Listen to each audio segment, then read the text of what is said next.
Now, I've heard lots of people talking about how they feel like they need to put a brave face on things for their children or for others that care about them, even though they may be feeling very differently on the inside compared to the brave face they're showing on the outside. I'm Batman.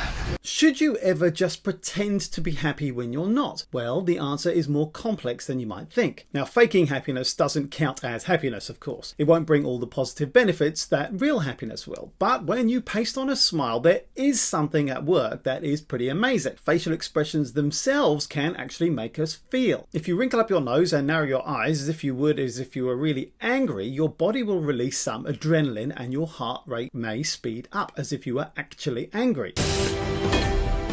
And the same thing is true for other emotions. That means that sometimes maybe we should just smile even if we don't feel like it. Now, as horribly forced as that sounds, there is solid science to back up the notion that this will in fact make us feel happier. Facial expression alone, without first feeling the corresponding emotion, is enough to create noticeable changes in your autonomic nervous system. That's the kind of autopilot that is keeping you going. Force a smile, lift up those lips and crinkle your eyes, and your body will release all kinds of feel-good brain chemicals into your system. You can even just hold a pencil between your teeth, which activates your smile muscles.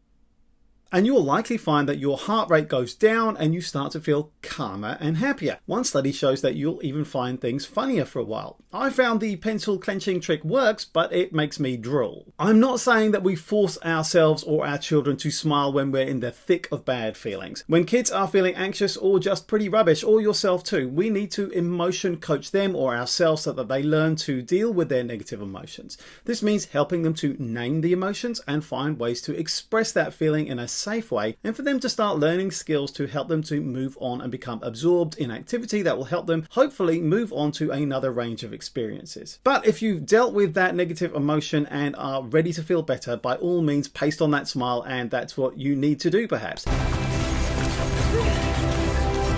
But do create some space for you to be with your vulnerabilities in a safe way. For you, that might be reaching out to family or friends, or it might be talking to someone who isn't immediately connected with you. That might feel safer right now. If you're in New Zealand, you can call 1737 24/7 to speak with a trained counsellor. If you're in other places, I'd encourage you to reach out to a mental health service wherever you are. Now, many people find a private journal, not public online blogging, a safe space for them to reveal their innermost feelings. And there is evidence that once we've written them down on paper, we can start to feel less troubled by difficult emotions, and also they're less likely to go around and around our bodies and minds, crowding out any other space for other emotions or experiences.